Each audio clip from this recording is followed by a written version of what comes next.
From SpongeBob appearing in the Super Bowl, to an Iranian bootleg of SpongeBob, this show has some pretty insane moments. So I've researched for hours and found tons of obscure details and scenes, which I've divided into the typical 5-layer iceberg. And I'll start with the sane and slowly go towards the deepest depths, which even the biggest SpongeBob fans might not know about. Starting with the surface, Pearl's mother. Pearl was the second character that Steven Hillenburg had created for the show, and for a character that was given so much importance, there has always been one mystery that has followed around her: the identity of her mother. To address this, there was an unreleased special episode that was in the works during season 5, but Steven shot it down because one of his rules for Nickelodeon is that her mother is never revealed. Still, this has not stopped theorists from coming up with stories to fill the void. One of these stories comes from Mr. Krabs' background. We see in the training video that Mr. Krabs had served in a war and was depressed afterwards. After the war, Krabs stayed secluded in a deep depression. The theory goes that he likely met her after this incident, and this is how he found the light in his life again. But like Pearl, she came with high and expensive standards, and Krabs' cheapness drove her away, leaving him with their baby daughter. This could explain why Krabs often spoils Pearl, going against his own usual cheapness as a way to cope with his lost wife. The other story takes a darker turn. This one comes from Krabs' home, with some rather questionable things. Mr. Krabs sure has a lot of expensive treasures to drip paint on. Among these things, a picture of a whale with a harpoon almost catches everyone off guard. Of course, SpongeBob doesn't notice it, but it raises the question: if Krabs has a whale for a daughter, why would he have such a traumatic picture of Pearl? This theory says that Krabs killed Pearl's mother and then found Pearl, and then, perhaps fulfilled by loneliness, he took in little helpless Pearl, eventually forming a relationship with her. This could also be why Krabs often says mother of Pearl whenever something bad happens. But there's something deeper that could explain why Mr. Krabs would do something like that, which brings us to the next entry on the iceberg: Krabby Patty's secret formula.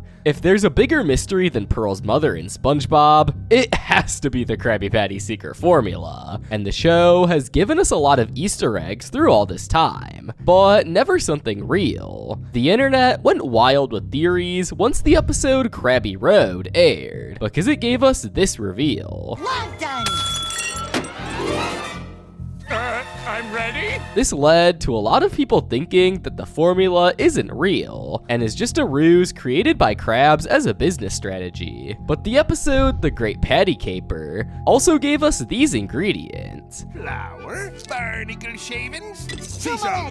And there's another ingredient confirmed in Friend or Foe. Our little squabble only got me part of the recipe. But the theory that has every conspiracy theorist in a chokehold is the one where Krabs had killed Pearl's mother and used her as meat for the patties. This would explain the unique taste all Bikini Bottomites talk about, and why Krabs would keep Pearl around. Sperm whales are huge, and one could give Mr. Krabs enough to keep the restaurant open for many years. And when he ran out, he would have Pearl. None of this is confirmed, of course, but the more you dig in, the darker things get. Sandy and her inconsistencies. Sandy is one of those fan favorite characters whose actions aren't really questioned, but her very existence is one of those things that sticks out, being different from everything around her. She's the only land animal and wants to go to Texas so much that even her surroundings can't bear it.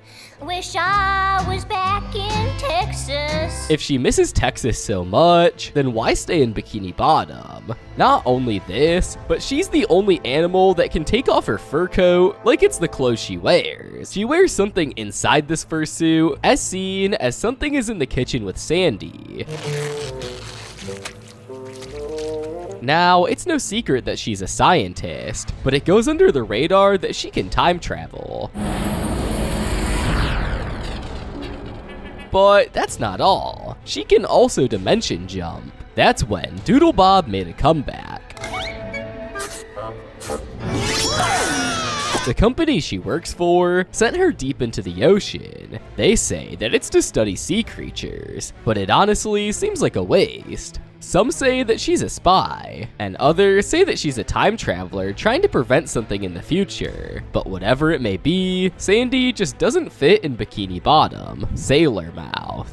Even with its censored version, Sailor Mouth is an episode that raised eyebrows of many parents around the world. It makes one of the top entries in any controversial SpongeBob episodes list. And if it wasn't frowned upon enough, Tom Kenny, the voice of SpongeBob, revealed in an interview that the cast actually said the swear words during its recording. Initially, the cast was told to come up with alternatives, but found it too hard to make kid-friendly. So they did what they had to do, and then the editors did the work of censoring it. The uncensored recording was leaked in February of 2024 as a part of a larger Giga leak that dug into the buried files of Nickelodeon. The audio was temporarily available on the Internet Archive before being taken down by Paramount. A second leak was shared on YouTube shortly after, and with the help of users Derps and Optigear on Twitter, the video still exists on the site, but Nickelodeon hasn't commented or made anything official.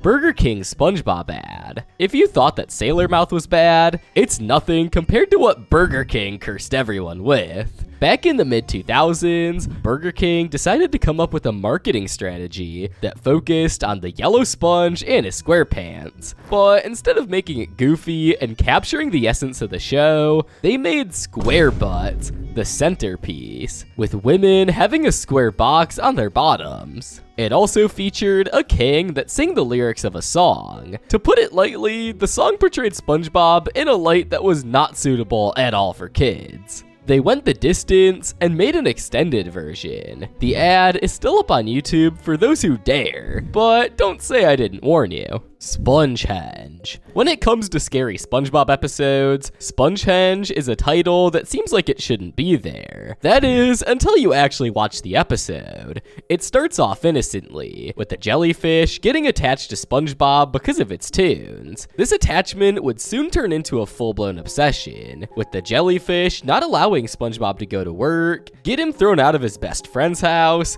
and finally, forcing him to live in a cave just to escape. SpongeBob grows old in the cave, eventually carving a stone version of himself to keep him company. When he realized that version also makes the same tune, he made life-size versions of them. This finally ends the curse, as a nod to the Stonehenges in real life, and SpongeBob rushes home to Bikini Bottom. The episode doesn't stop here though, because when he gets back, SpongeBob realizes that the entirety of Bikini Bottom is gone, and that everyone he loved has died. 3,000 years later, aliens have seemingly taken over Bikini Bottom, constructing theories about how the Spongehenges got there. This episode is especially dark, because according to it, it basically says that the last time people saw SpongeBob was actually the last, and it started the end for Bikini Bottom. It's a full wipeout of everything the show stood for. The last words of Patrick was him accusing SpongeBob of being a bad influence. Krabs' last was reeling SpongeBob into work, and we didn't even see much of Squidward. A possible explanation for this is that it was on purpose, because the episode number for this one is 99B. It's likely that SpongeBob was supposed to end here, but it got rebooted for seasons later. In any case, it makes the top of the list for scary episodes for longtime fans. Squidward's name.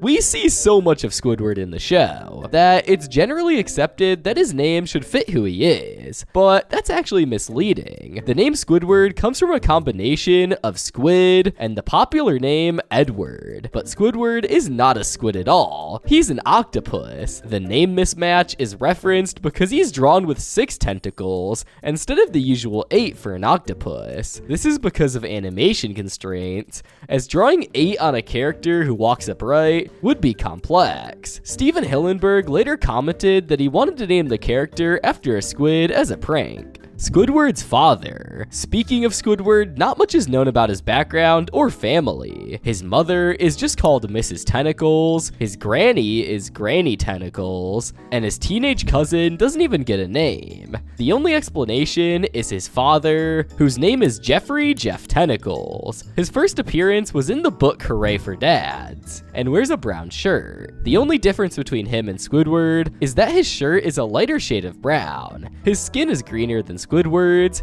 and he wears a red necktie and glasses. But this is quickly debunked in a later episode from season 15, called Jeffy T's Prankemporium. He is shown to be a fun-loving prankster, quickly bonding with SpongeBob and Patrick over his famous prank items. It's here that he also mentions that he's named Squidward as a joke. It's crazy how they simply flip the script. SpongeBob's age. For a sponge who has lived through 16 seasons of a show, there are a ton of theories and conspiracies on what age he actually is. Most people reference his license that is seen in multiple episodes, which gives his birth date as July 14th, 1986, which means that SpongeBob is 39 years old as of July 2025. But the show tries to keep his age vague, because it wants to remain relevant to younger audiences. And let's face it, he acts younger in some episodes and older in others, so I guess there's no telling. The 7 Deadly Sins. There's a theory that floats on the internet, linking the 7 Deadly Sins to the main cast of SpongeBob. According to this, SpongeBob is lust,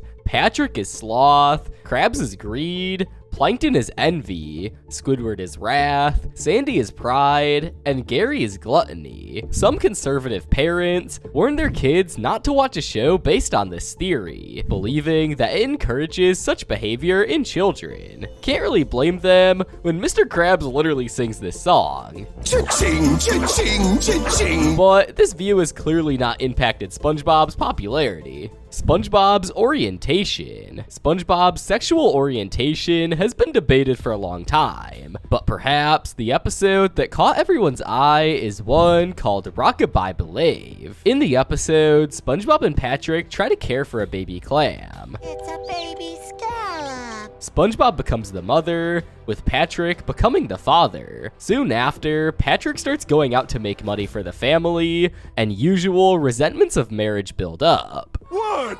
Oh, nothing. For a second, I thought you were mad at me. Do you remember what you said to me this morning? It ends with the clam seemingly jumping off the window, only to have learnt to fly. This episode caused a lot of parents to be concerned. This led to speculations that SpongeBob is indeed gay. But Steven Hillenburg stated that SpongeBob is asexual, not gay. His specific intention was to portray the character as asexual, without a need for romantic relationships. Despite this, many theories still go around this statement, treating it like it never happened. Barack Obama's favorite character. Barack Obama served 2 terms as US president, starting in 2009 and ending in 2017. During that time, he was married to his wife Michelle Obama and had 2 daughters, Malaya and Sasha Obama. Now, according to an interview he did in 2007, 2 years before he would become president, SpongeBob is one of his favorite TV characters of all time, and it's the show he watches with his daughters. He mentioned the Yellow Sponge alongside some of his other favorites, like The Entourage, SportsCenter, and The Wire. Routers later mentioned this in an article about SpongeBob getting its 10th anniversary. And honestly, it's insane that a president of the United States would list SpongeBob as one of his favorite characters. Shanghaied's endings. Shanghaied is one of those episodes that bent even SpongeBob's logic. Right from the get-go, it was after SpongeBob's life. The episode starts with SpongeBob's house being smashed in. Holy shrimp! Squidward gets involved, laughing at SpongeBob's stupidity. But when the acre comes after his house too, things get serious. The pair, along with Patrick, think that it's a good idea to climb into the big ghost shit floating above their house. That's when they meet the Flying Dutchman. Holy disturbing! The Flying Dutchman in his own lair! Squidward straight up gets tortured, and the other 2 get imprisoned as slaves. But it didn't go as planned. Ooh. Get back on the ship.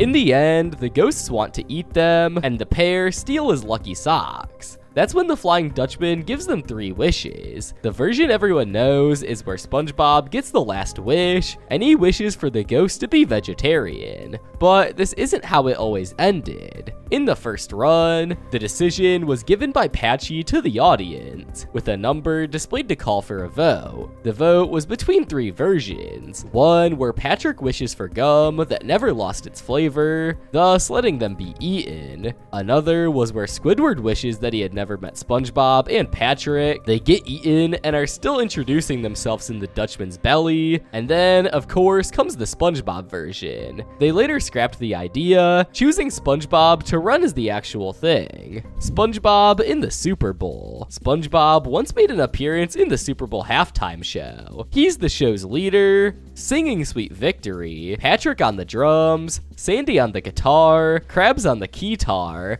and Squidward was the conductor. Even Mrs. Puff makes an appearance on the guitar. Squilliam was for once sweating and then faints, believing that Squidward finally overtook him, which makes Squidward really happy. But this wasn't the only time, as in 2024, SpongeBob makes an appearance on Super Bowl 53. He sings Sweet Victory again, but this time as his 3D self, alongside his pals. This scene also featured football players surrounded by bubbles and jellyfish as the crowd went wild. SpongeBob in real life. On the 20th of July 2013, J Chase Films released an episode called SpongeBob in Real Life. The video was less than 3 minutes long and features SpongeBob with Patrick as they were transported to real life. They meet the creator and play checkers, video games, cards, and many other real-life things. In this video, the boy also films and posts them on YouTube, earning millions of views. In fact, this would actually become true, because that video blew up, getting 101 million views. This would become the foundation of the channel,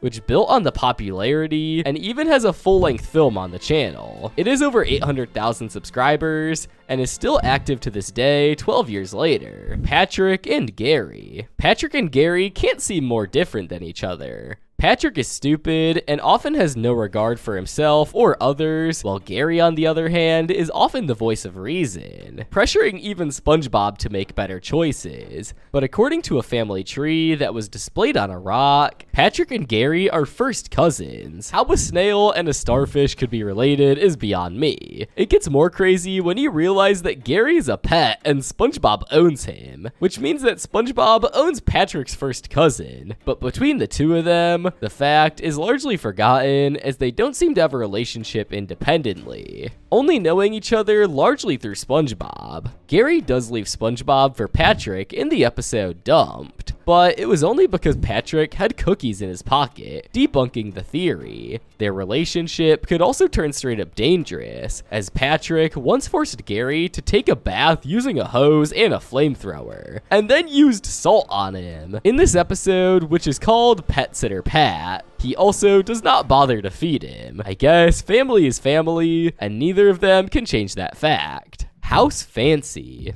When it comes to gross out SpongeBob episodes, fans generally bring up the Splinter episode, but one that slides under everyone's radar is called House Fancy. The episode starts with Squidward getting jealous of Squilliam yet again. Viewers out there, when I'm saying this, you are truly a fancy man. Well, Determined to get an edge over him, Squidward calls up the show and proclaims that he has a better house, and the host gives him 2 hours to prepare. Of course, he doesn't actually have anything to back it up, so he takes SpongeBob's help. But the crazy part is that SpongeBob admits that Patrick is borrowing his brain for the weekend, in exchange for a couple of chocolate bars. He traded me these 2 chocolate bars for it. I don't care. This ends up having disastrous consequences, as every time Squidward gives SpongeBob a task, he does it recklessly. In one of these tasks, Squidward gets hurt, and rather badly, if I say so myself.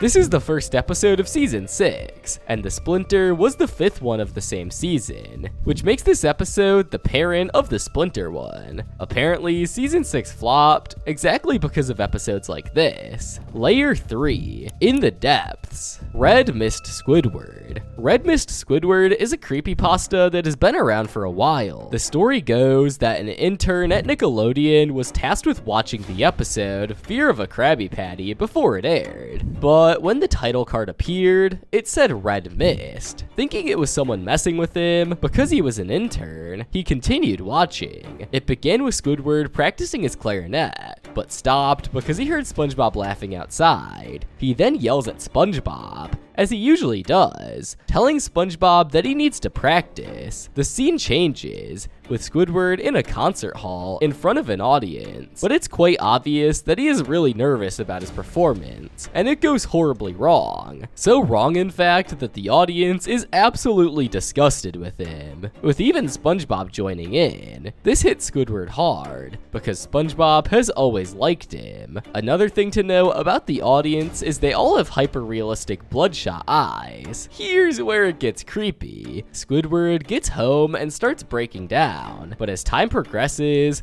there's a soft wind in the background. This gets louder and louder until eventually, even children laughing in the background can be heard. A gory image of a child flashes through the screen as Squidward ugly cries. The tears turn into blood as the laughing sound gets demonic. Suddenly, everything goes silent as Squidward reveals his now bloodshot eyes. The scene gets creepier as he looks directly into the camera and then resumes crying. The background noises resume, and finally, a deep voice echoes with the words, "Do it." With that, Squidward reveals that he's been holding a gun this whole time, points it at his head, and I believe I can leave the rest up to your imagination. The cherry on top is the fact that the origin of this episode was never found, but this was referenced in what's now a deleted scene in the episode SpongeBob in Random Land. It's easy to see why it's deleted now, especially given the dark nature of the story behind the picture. Jack Kahana Laguna. Remember the Jack Kahana Laguna character from the episode SpongeBob vs. the Big One? Well, he didn't get his name by accident. His voice actor was none other than Johnny Depp, and the character is a reference to Jack Sparrow from the Pirates of the Caribbean. Kahana means the wise man in Hawaiian, with Laguna meaning lagoon. Put together, the name means Jack Wise Man Lagoon. The design is also quite rare, because primarily he is a fish, but has humanoid features. He teaches SpongeBob and Patrick how to surf, and lives as a surfing legend on a deserted island. He later sacrifices himself to a wave to save Cashy, the Krusty Krab's cash register, and by extension, saves Krabs from going insane. The character also appears in the game SpongeBob vs. the Big One Beach Party Cook-Off, and is referenced in SpongeBob's Truth or Square, Astrology with Squidward. Astrology with Squidward is a series of SpongeBob SquarePants shorts that originally aired from 2000 to 2001. They feature Squidward giving horoscopes for 6 of the 12 zodiac signs. First comes Sagittarius, which Squidward says is the sign of the half guy, half horse with a bow and arrow. He continues by saying that Sagittariuses have great aim, but they poop while walking. He also gives this warning: Never march behind them in a parade. His precaution for the sign is that they do not eat enough green vegetables. Next comes Taurus, sign of the bull. According to him,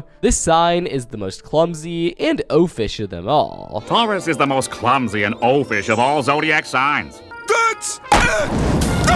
He goes the opposite direction with his prediction for this sign, saying that they will eat a variety of different foods. Next comes Leo, sign of the lion. According to him, Leos have a voice of dental drill. If you have a Leo in your family, I suggest you move out or buy earmuffs. He also gives a rather bland prediction for this sign. My prediction for Leo in the 12 months ahead: everyone you know will get 1 year older. Next came Pisces, sign of the fish. He warns not to trust a Pisces because they tend to lie a lot. Of course, he also has a solution for this. For the Pisces who wants to stop lying, I have simple advice: never talk again. His prediction is quite comedic, as he says PC's noses will work just fine that year. He then moves on to Geminis, sign of the twins. He gives quite a nice explanation. If you're a Gemini, you probably experience deja vu, the feeling that this moment has happened before. You also experience deja vu, the feeling that this moment has happened before. And this was also his prediction for the next sign. Next came Cancer, sign of the crab. He gave cancers the same treatment as Pisces. They are all good at causing problems and then blaming them on others.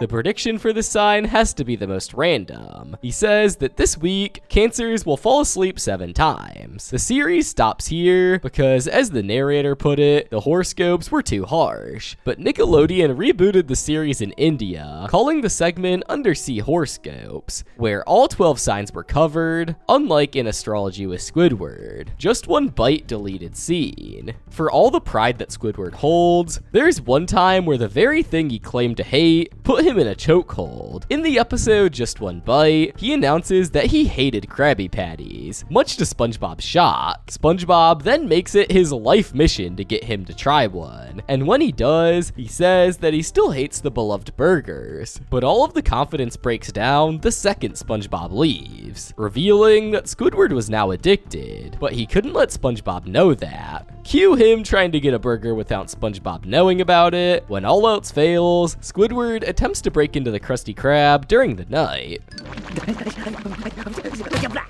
There it is. He eventually ends up getting it to his heart's desire, but the only catch is the episode didn't always end that way. There are a couple scenes that are now deleted that show Squidward going through far more trouble than just a safe to get his drug. This isn't water.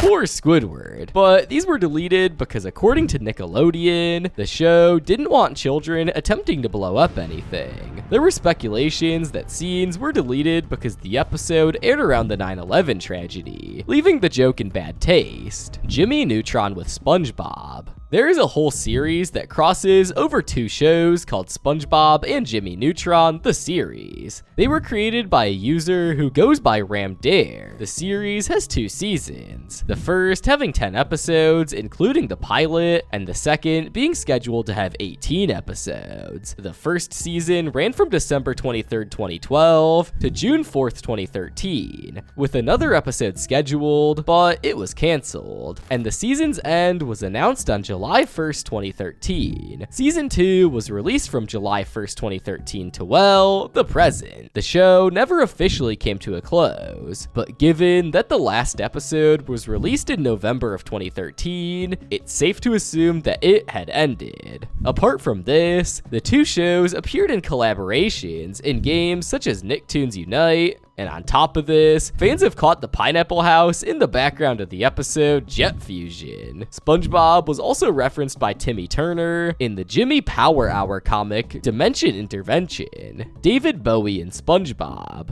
David Bowie is an English singer, songwriter, and actor. He is known for songs such as Let's Dance, Space Oddity, and his duet with Queen, Under Pressure. In his acting career, he's well known for his starring role as King Jareth in the film Labyrinth. But a little known fact about him is that he provided the voice of Lord Royal Highness in the episode Atlantis SquarePants. But in the episode, he didn't sing a single note. This left everyone who did not get the reference thinking it was a bad episode. But the collaborations weren't over. His song No Control from his 1995 album Outside, which he co-wrote with Brian Eno, was used with his permission before his death for the SpongeBob musical. Nickelodeon later used another Bowie song, Starman, to promote the Patrick Star Show. Phineas and Ferb reference in SpongeBob. In the episode Summer Belongs to You, from Phineas and Ferb, there was a little Easter egg that caught everyone's eye. It's the Summer of Solace, so Phineas, Ferb, and their friends decide to travel around the world in one day in an effort to create the biggest, longest, and funnest summer of all time. But not everyone believes that they can actually achieve what they set out to do, leading them to get some encouraging words from Clay Aiken and Chaka Khan. But when the pair find themselves deserted on an island with Isabella, Phineas starts to dig a hole to find a way out, but he only finds a sponge and a starfish, as he exclaims this iconic line. Look, a sponge and a starfish. There's gotta be something we can make out of this. Some believe that it was a shot at the show, but many others just think that it was a clever nod to the yellow sponge. But this wasn't the only time SpongeBob was referenced in the show. In another episode, No More Bunny Business, Phineas jumps out at the mail woman in the same way SpongeBob did in his show. Snowball effect. This episode is based off a technical loophole with an iceberg over Bikini Bottom. If that's not enough, snow coming from the ice turns the bottom of the sea into a playground for SpongeBob and Patrick. Squidward resists their fun, as usual, until he gets drawn to it. But Squidward escalates things and sucks the fun out of it. He eventually makes Fort Squidward to shield himself from the war that he was supposedly in. But this fort is not so innocent during production. There was supposedly supposed to be a torture room inside the fort, complete with a guillotine, but the team obviously felt that that was a little too graphic for young viewers of the show, and so it was scrapped in the final run. Nasty Patty. This is probably the worst prank played in animation history. The episode begins with the health inspector suddenly visiting the Krusty Krab, and everything goes well until SpongeBob and Krabs learn this. Be on the lookout for a man who's been passing himself off as a health inspector in order to obtain free food. That's all for now. Believing the inspector in the restaurant to be a criminal, Krabs decides to play a cruel joke. Against SpongeBob's suggestions, the pair come up with a nasty patty. The patty is made with volcano sauce, seahorse radish, toenail clippings, and for good measure, SpongeBob drops it in the toilet, and Mr. Krabs dries it with his filthy gym socks. Luckily for the inspector, before he could eat it, he chokes on a fly, slipping on the patty and going unconscious. After this, they realize that the inspector was real after all. Even though everything worked out in the end, this episode raises some serious questions about Krabs' ethical practices. This is the same guy who pays SpongeBob only a dime per month for all of his work,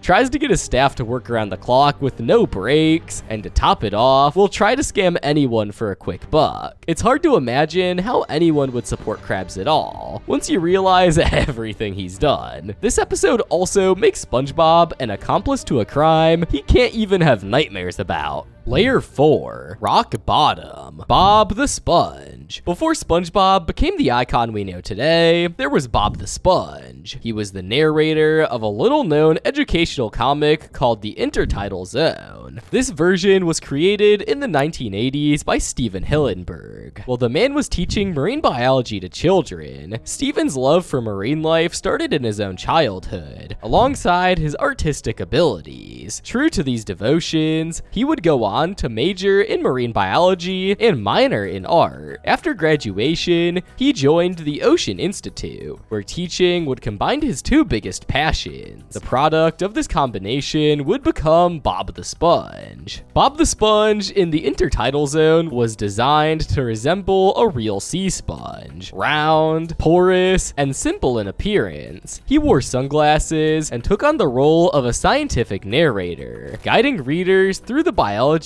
of the tide pool creatures with expert knowledge. His partner, Rocky, added comedic relief, getting himself into sticky situations during interviews. This comic book was the beginning of Steven's journey as he began to consider art more seriously. SpongeBob's End. There was a false rumor on Twitter from a parody account that said the following: "Unfortunately, our show will be coming to a final end as of March 1st, 2018. It's been a long ride, and we're very happy for all the fans worldwide that have shown support throughout the years. None of this would have been possible without you." The post ended with a yellow heart, and it was quickly debunked as production had halted for a bit in preparation for the SpongeBob Out of Water movie. But they were still very much in business. But what the post did not realize is that Steven Hillenburg died later that same year, in November of 2018. Many fans believed that the show should have ended then, with the declining quality of later seasons. seasons. But SpongeBob went on, and it seems to have found its redemption arc. Season 9 onwards have been cited to be better, and the fan base is ever growing. Squidward got a DUI. If you thought Squidward gets into a lot of trouble, his voice actor, Roger Bumpass, isn't any better. On January 15th, 2016, Bumpass was arrested for an alleged DUI in Burbank, California. A police report of the incident alleged that officers of the Burbank Police Department found Bumpass in his car in the middle of the road. He was said to have been leaning against the vehicle, and when officers approached him for questioning, he attempted to walk away and lost his balance, nearly falling to the ground.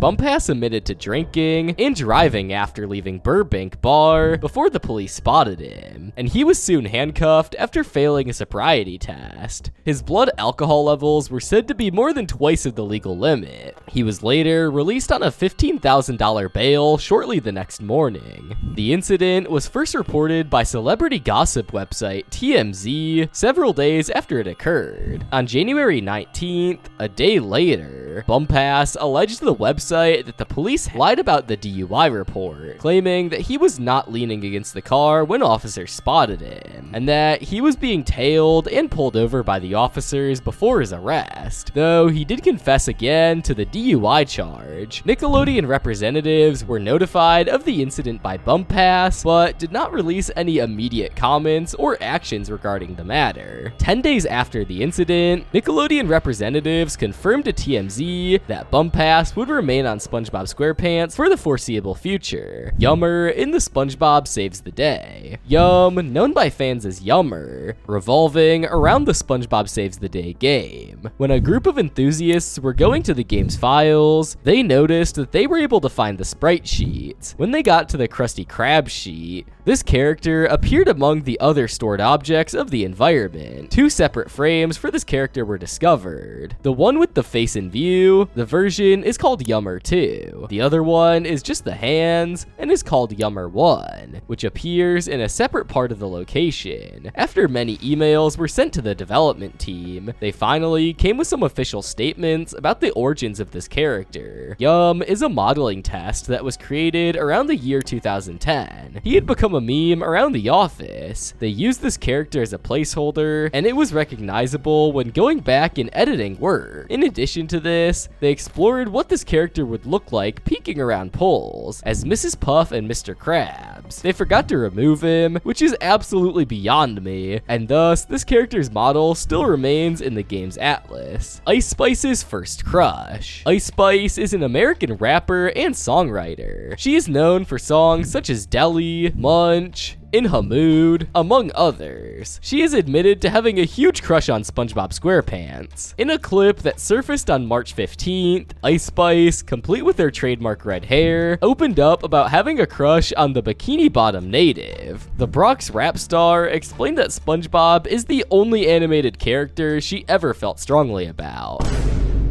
And she goes on to explain that the show was very integrated in her life. This isn't the first time Ice Spice has displayed her admiration for the sponge. On her debut EP Like, Spice put her fandom on full display, with a track in reference to the show titled Bikini Bottom. The track features a sample from the show's iconic theme. What's more, the recent news says that she's set to appear in a new SpongeBob movie that's in the works, along with an original song to go with it, Stolen Rooftop SpongeBob Balloons. Just when you think that SpongeBob's run with Burger King, the fast food chain had other tricks up its sleeve. The SpongeBob SquarePants Burger King inflatable was a giant inflatable created in 2004 by the company Inflatable Images for Burger King. They were made as promotion for the SpongeBob SquarePants movie, and what were these inflatables known for? Being stolen so often that they had to be scrapped. On November 11th, 2004, when the SpongeBob SquarePants movie promotion started at Burger King, around 4,700 locations in the United States put up this gigantic 9-foot inflatable of SpongeBob. At first, everything seemed to be going fine, until about a month into the promotion, when several Burger King locations reported that their SpongeBob inflatable was missing. This started a phenomenon known as sponge nappings. It resulted in people who had supposedly stolen these inflatables to sell them on eBay for a large amount of money or to leave ransom notes. Several news outlets and Burger King locations around the United States said that if anyone had found their inflatable SpongeBob somewhere or potentially know who stole the balloon, they would give that person burger bucks, which was good for a year's supply of the original Whopper sandwiches. The place they eventually found these balloons were nothing less than random. These locations included apartment complexes, the middle of the woods, and even house fires. All of the formerly stolen SpongeBob inflatables were either given back to a Burger King location or were damaged beyond repair and were trashed. Knowing all of this, there are still people to this day who own these inflatables illegally from Burger King distributors or illegally from rooftops of restaurants. Krabby Patty creature feature. If there's a SpongeBob episode that came close to being a Walking Dead incarnate, it has to be the episode Krabby Patty creature feature. This episode begins with Mr. Krabs delivering Krabby Patties to two customers at the Krusty Krab, but he doesn't get his usual praise. Instead, they get bored of the burgers and want something new. This brings out something ancient in Krabs, who takes SpongeBob to an underground lab, and he reveals that he hired Sandy to make a new type of Krabby Patties, called the Secret Patty. Despite SpongeBob disliking this method, they serve the patties to the customers. Step right up and get your new improved patties. Later that night, after everyone eats the patties, Mr. Krabs eats one himself. He starts to feel weird. SpongeBob watches in horror as Mr. Krabs then transforms into a Krabby Patty monster. Soon, Sandy transforms as well, followed by everyone else in the restaurant. The creatures soon leave the building and start going around Bikini Bottom, feeding people their body parts so that they become Krabby Patty creatures as well. While all of this is going on, SpongeBob learns that Plankton is the only other person who has not been infected yet. SpongeBob hides in the chum bucket and locks the doors. He tells Plankton about the situation, but he only believes it when he sees it happening to himself. Eventually, these two become monsters, and just when all hope seems to be lost, some chum falls into the Krabby Patty Patrick's mouth, causing him to become sick and throw up the secret patty, becoming normal again. This finally gives SpongeBob an idea. He goes around feeding everyone chum, eventually turning everything normal again. But this episode isn't done haunting us yet, as just before the screen turns to black, this happens.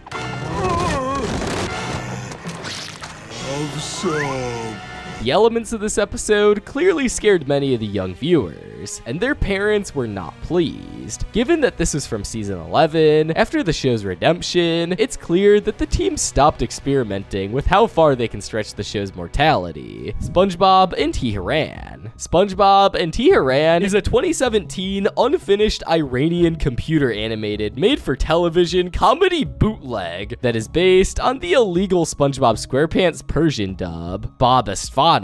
The whole thing is only 44 minutes long, which is more like an extended TV special than a film of its own. But of course, this didn't stop it from being actually aired, despite the thousands of copyright laws that it violated. Not much is actually known about the plot. The closest thing I could find was the quote, "This animated story about the friendship of SpongeBob and Patrick in Tehran. When Bob and their friend Patrick travel to Iran for the first time, the hamburgers catch their attention until they notice something is happening." This is the film that apparently spawned 3 sequels. In the movie, SpongeBob talks more like Squidward and is called Bobby Sponge. It starts off with an emergency at the Krusty Krab, which ends up being that they were out of the secret sauce used to make Krabby Patties. So after locking down the restaurant and sucking all the customers in a vacuum, they set off to Iran to hunt down the guy who holds all the answers. I'll spare you the trouble of this torture because the plot doesn't hold up later in the movie, because they get completely sidetracked. Instead of going on a random sequence of events that make no sense, there's a whole scene where SpongeBob and his friends navigate through traffic, which lasts for a solid 6 minutes, and it's all downhill from here. There's another whole scene of the cast enjoying Iranian food. This, coupled with the fact that it's unfinished, means that it ends in an abrupt cliffhanger, but I think everyone is thankful because the animations look worse than PS1 games. Layer 5, The Abyss. Sponge Ahoy. Sponge Ahoy is the first name for the beloved series back before its launch in 1999. According to the team, SpongeBob was originally named SpongeBoy, but someone was already using the name, so the Y became a B. A quick Google search may lead you to believe Nickelodeon changed the name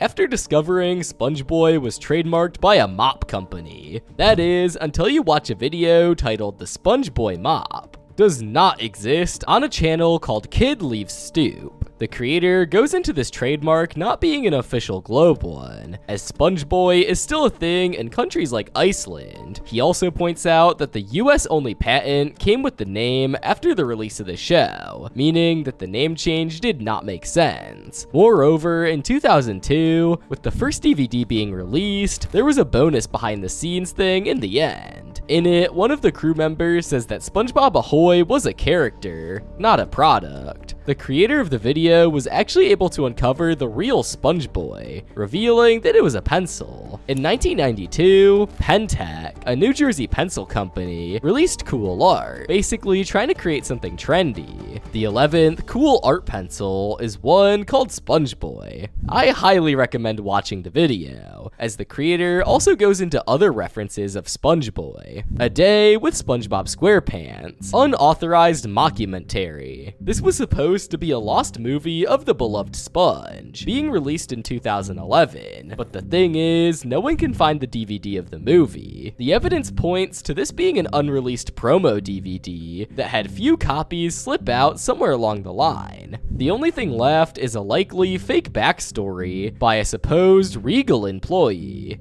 I worked for Regal Films up until 2012. It was founded by one of my childhood heroes who wanted nothing more than a quick buck. It's not a legit production company. It ran out of that friend's house, and the only employees were me and another friend. Pretty much equal to a bootleg ring, though not totally illegal. Though it is true we made many DVDs that were simply slideshows. We also got our hands on a few semi-major productions that the studios wanted nothing to do with. A Day with SpongeBob was made by Viacom, without involvement from any of the regular SpongeBob crew after the success of the SpongeBob SquarePants movie. As such, the cover art isn't even remotely reminiscent of the film. We were told to locate any semi-relevant clip art that looked SpongeBob-ish, but not to use any assets from the film. The unauthorized mockumentary thing was there to throw people off. The plot was pretty simple, but still only vaguely related to the online summary. He goes on to explain the plot of the movie. Basically, Patchy,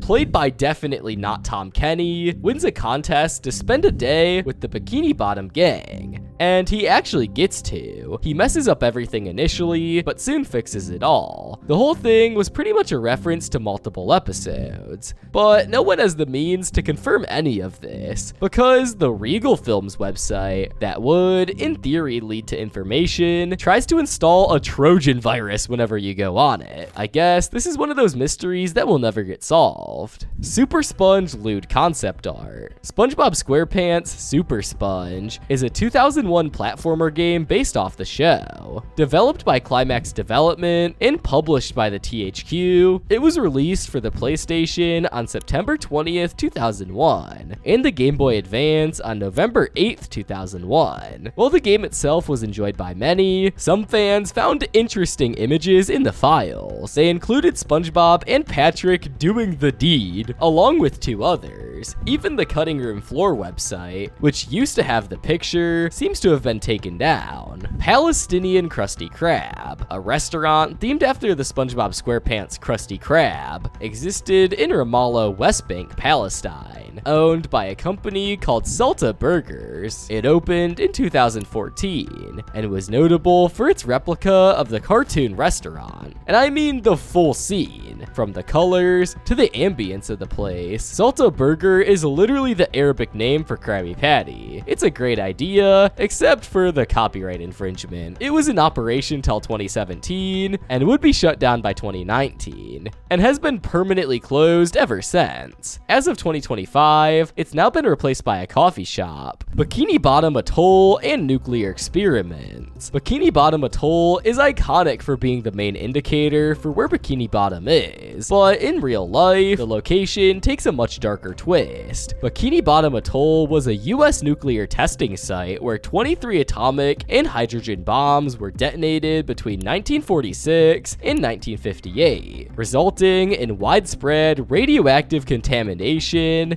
and the forced relocation of native inhabitants. The tests include the powerful Castle Bravo test in 1954, had devastating and lasting impacts on the environment and the health of islanders, leading to cancers, birth defects, and a long-term inability to return to their homes. The tests took place at various sites, including on the reef, in the air, and underwater. The Castle Bravo test on March 1st, 1954 was the first and most powerful US hydrogen bomb, with a yield of 15 megatons. It was 1,000 times more powerful than the bomb dropped on Hiroshima. The inhabitants were forced to move multiple times, first to other islands, and eventually being evacuated again in the 1970s, when it was discovered that islands were still radioactive in 2005. The National Cancer Institute reported that the risk of cancer for those who had the fallout was higher than 1 in 3. The radioactive contamination of the islands are still active today. Are you happy now? Perhaps the most depressing episode of all time is an episode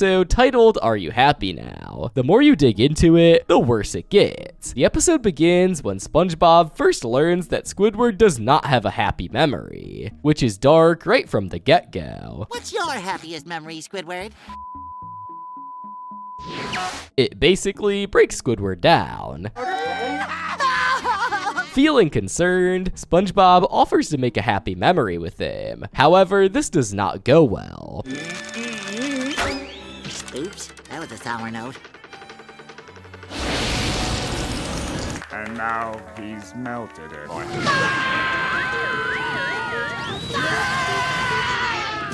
Squidward then locks himself in the house for 2 whole weeks. When SpongeBob finally gets a response from him, he's only met with aggressiveness. But perhaps the most uncomfortable moments come from the time that Squidward is alone. That's when the episode starts to make these kind of jokes. Well, hell. Even though things switched up at the last second, the show knew exactly what it was doing. This episode was so dark that it was pulled out of the air entirely, becoming a banned episode. Hooky. The episode Hooky has probably one of the darkest background details in all of SpongeBob history, and it often goes unnoticed. The episode literally starts with a warning label, with Krabs being over the top. The hooks! The hooks! Nevertheless, Patrick takes SpongeBob to what he calls the carnival. The carnival is back in town! First of all, a pair of sea creatures playing with this thing that often causes their death is questionable, just like Krabs warned them. But then Patrick says this. There was one kid here earlier. Doesn't look like any carnival I ever... Oh! Just as he finishes his sentence, a pair of children's shoes can be seen on the floor near the pair. That's when it all comes together. It's likely that this kid is drowned, and his footwear has come off. But the episode never addresses this, and once you see the pair of red shoes, you can't unsee it. Have you seen this snail? This is an episode that accuses a granny to be much more evil than she first presents. Have you seen this snail starts with SpongeBob forgetting to feed Gary because of being distracted.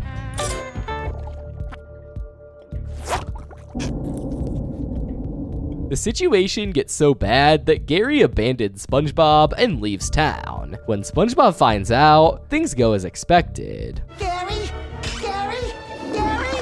Gary! Meanwhile, Gary goes through a town far away from Bikini Bottom and gets picked up by an old lady who mistakes him for being another snail. But her mask starts to slip pretty quick. She initially takes good care of Gary, often taking him out, but Gary can't be away from SpongeBob for too long. He eventually sees the papers from SpongeBob and realizes how much SpongeBob misses him. But things go horribly wrong when Gary tries to find a way out. Oh dear.